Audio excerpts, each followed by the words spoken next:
Hey, how you doing? It's Paul Seaver from Palm Beach Springs Water Company. So I'm going to answer that question.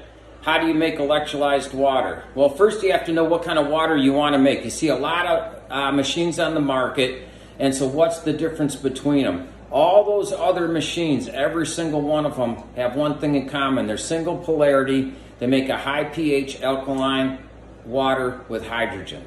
Okay?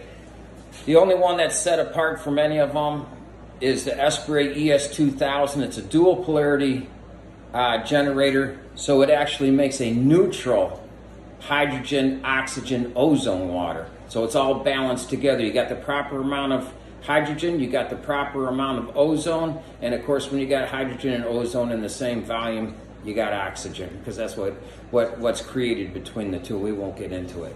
So the other thing is with this, it's single ion, single molecule, and those other ones are nano, 5 molecules clustered, so absorbency is increased with this.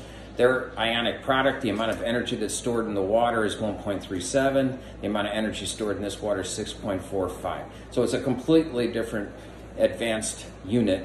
And I make custom build RO systems. All this fits underneath the sink. I have this on a board so you can see all the components, but all this fits underneath the sink. So I build custom RO units that'll run these things, no matter if it's mine or somebody else's. You get 2 faucets, one for your zero water, one for your electrolyzed water, and you get a storage tank which holds about 2.5 gallons at a time.